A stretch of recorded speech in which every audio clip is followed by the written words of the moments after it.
I want to ask you, Right. you make your videos, I'm going to guess because I don't know, but that you shoot them with an iPhone. Is that right? It's kind of complicated. The stand-up shots, so the ones where I'm standing next to the car going, this is whatever, I have a camcorder for that. And the ones that I'm sitting inside the car where it's anytime I'm appearing on screen, the camcorder is shooting it. On the little overlay shots where you see me touch the button or turn on the headlights or whatever, that is always with an Okay. iPhone. And the funny thing about that is people get angry when they find out that I'm shooting this with an iPhone. They're like, this isn't professional. But they'll only realize when that happened when they see it in reflection. And it's like, you've been watching my videos for 2 years. Never would have known. Exactly. What's yours is a big to you? Yeah. No, I kind of admire that a little bit. Like I go out to shoot a car video sometimes and I am so used to this like production of like, how can I make the best video possible that it's a little bit daunting. Like it weighs on me a little bit. Like we have all this gear and then suddenly it's like, now we have to worry about every single little thing. Cause if we're going to this height, we might as well go to this height. So Right. part of me wants to just like shoot a whole car video with my phone and not even like think twice about it. So I kind of love that. How long? I always tell people that quality, the thing is you're making videos to a tech audience. And so they're going to notice quality a little bit more, I think. I don't necessarily have that. I don't necessarily have that problem. Some people don't seem to care all that. You got to have a certain standard, but you don't have to be as insane as I expected. And as insane as some people think. People email me and they're like, I've got this piece of equipment and that and this drone, whatever, and I'm gonna make the best car videos. And I'm like, it's not necessarily what people are after. You might be surprised. The content is really, to me, is always kind of more important. King. So, okay, for a 20-minute video, how long does that take you to make? Well, you have a writing process too, but how long does everything take you? It takes about 2 hours to write a script and research everything. And the script is really only the intros, but it's also some research to figure out like, what is this car about? And then I go to wherever it is, and it's very rarely local. So, a couple hours on the road, and then I get up there. It takes about 4 to 5 hours to film a video, depending on how complicated the car is. Older stuff without touchscreens is easier, it's quicker. Modern cars, people want a little bit more in depth on like how does stuff work, that kind of thing.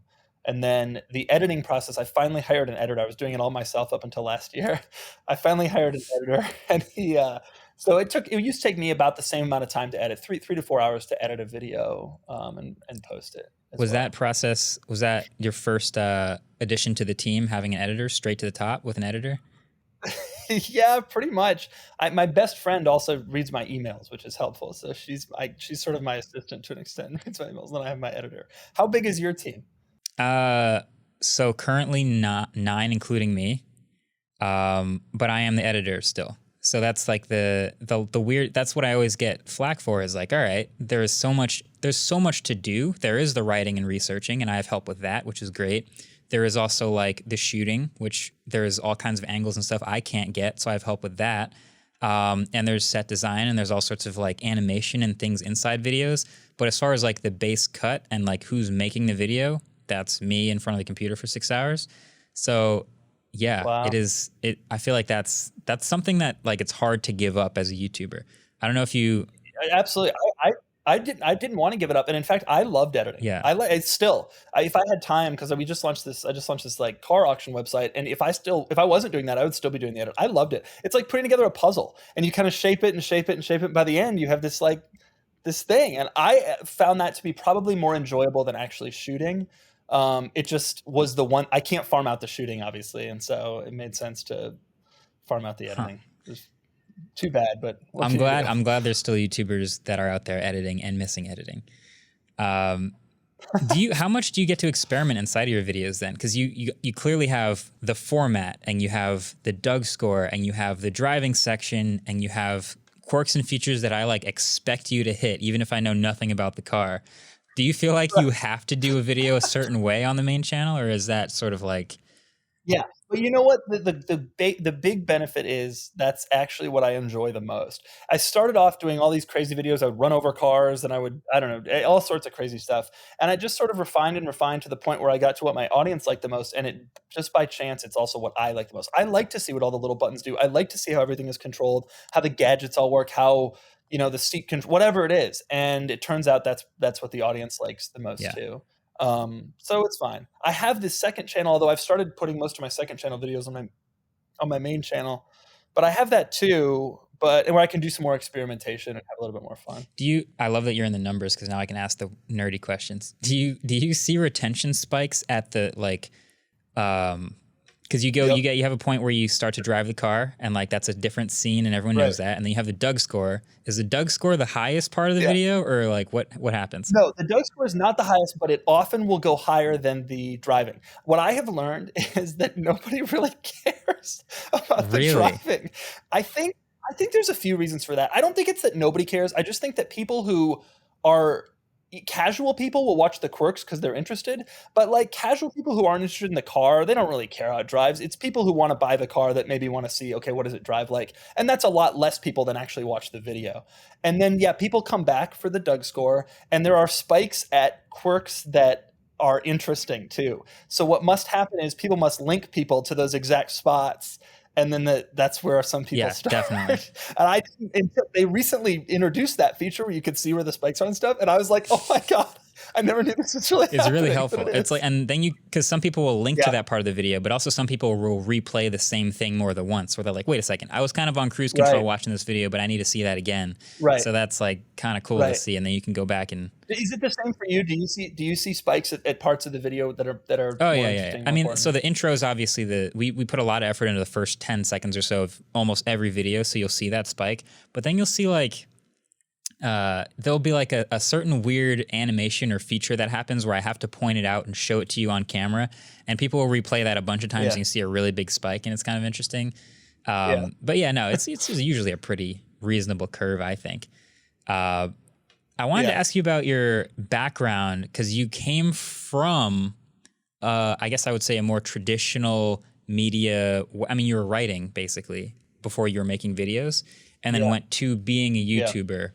And in this tech world, there are tech writers and there are tech YouTubers, and the tech YouTubers, I feel like, are still trying to earn some level of respect and consideration that traditional media have always had. Do you find, now that you've been in both worlds, do you find there's a big difference between doing written and doing YouTube in the way you talk to brands and companies, for example? That's a really interesting question. A lot of people ask me just on a general level, how do the brands handle YouTube? But it's a really interesting question, the difference between writing and YouTube. One important point is I never wrote for print.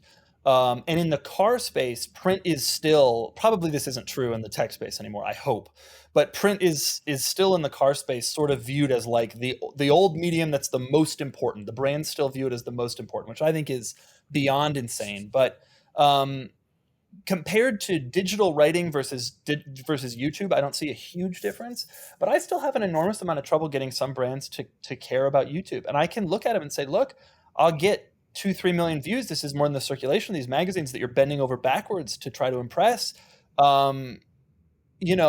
This is going to be a big thing. And it's still like, you're an influencer, you're not a journalist. We don't, some of the brands have clearly figured it out. But it's amazing because there are studies out there that say over 80% of new car shoppers will watch at least one video before buying. And I think it's probably more like 90 plus, I don't know who's not, right? And I try to tell them that, and it's just kind of there's still an old mentality of that sort of thing. I imagine in the tech space, it's a little bit better, I hope. I mean, there is some element of both sides to it. Like, I think it probably depends on the demographic. I think for a lot of people under probably about 30, somewhere around my age maybe, they look at YouTube and they look at videos just as seriously as they would anything else. If we were buying a phone, for example, like you're going to watch a new video about the phone before it comes out or before you buy it. Right. But, there's obviously a lot of older people, like my grandparents basically can't find a way to acknowledge anything that I do unless it's printed somewhere. And they're like, okay, now that's cool. That is real. Like, that's very cool.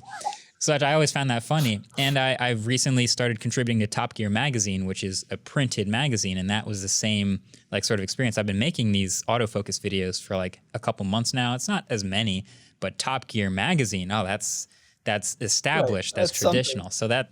So it's always been there. It is kind of funny.